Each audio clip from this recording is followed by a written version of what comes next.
It is exactly 5:58 a.m. Her name is Maria. She's 29 years old, and she has been waking up like this before 6 for the past 4 years. She works 2 jobs. She budgets every single month without fail. She sends money home to her mother, never misses it. She does not spend money she does not have. She tracks every dollar that comes in and every dollar that goes out. She does everything right.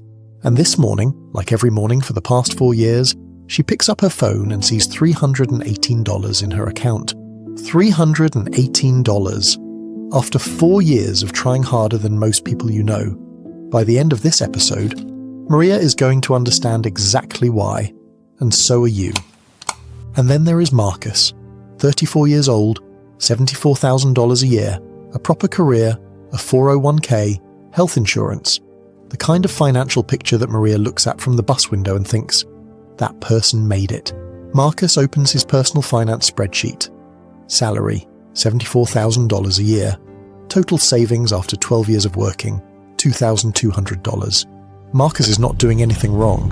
He's doing everything he was taught, and what he was taught is the problem. Maria and Marcus are not the exception. They are the rule, and the reason, the specific, documentable reason, is 5 rules that were never put in front of them. Rules about money, about how it works, about what actually builds it. Rules that exist, that have always existed, that were simply never taught. This is the Wealth Files, and this is where it starts. Here is a question I want you to sit with for a moment. You spent 12 to 16 years in formal education. You learned algebra. You learned the causes of the First World War. You learned how photosynthesis works. Now tell me, how many of those years included a single lesson on how compound interest works, on what a tax-advantaged account is, on the difference between an asset and a liability, on why the savings account your bank gave you is quietly losing value every single year? None of them. And here is the thing I need you to understand before we get into the 5 rules. The gap is not an accident. Financial literacy is not in the curriculum because a financially literate population is a less profitable one. That is not a conspiracy theory. That is a business model. I spent 15 years on the inside of this system, not as a victim, as a participant. I watched decisions get made, I watched products get designed, and there was a day, a specific day, when I understood that everything I had been trained to do served the system first and the client second. That day I started building something different. These 5 rules are what I found. They are not complicated. They are just absent until now. Rule number 1, 25% of everything you earn goes straight into growth, assets that increase in value, automated on the day your paycheck arrives. Now, picture this. It is a Tuesday evening. Maria is sitting at the same table we saw this morning. Same apartment. Her budget notebook is open.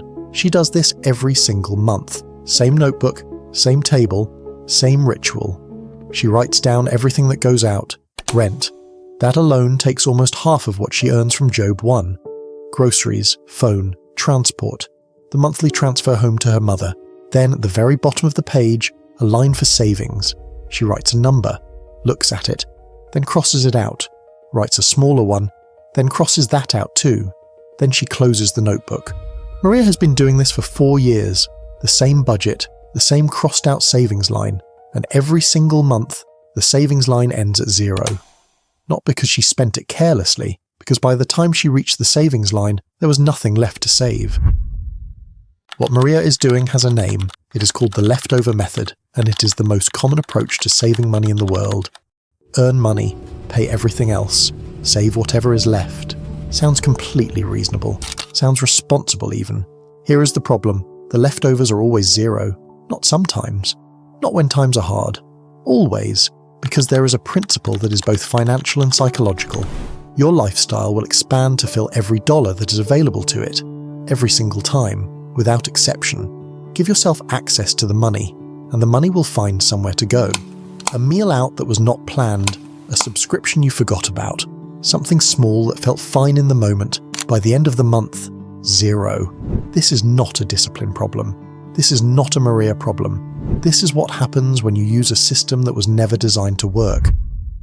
The correct version of this rule does not wait for leftovers. It does not rely on discipline or willpower or sacrifice. It requires one decision, made once. On a Monday evening, 3 weeks after the notebook, Maria picks up her phone and sets up an automatic transfer. $120 per month. That is all she can manage right now. She schedules it for the exact day her paycheck arrives. Not the day after. Not when she remembers.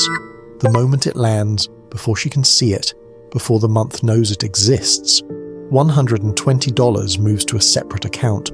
Within 18 months. Without changing her income, without picking up a third job, without giving up a single thing she genuinely needed, Maria had more saved than in the previous 4 years combined. Let me say that again, because I want it to land properly. 18 months of automation did more than 4 years of trying. 25% for growth, automated on payday. Own something, because if you own nothing, you are what is owned.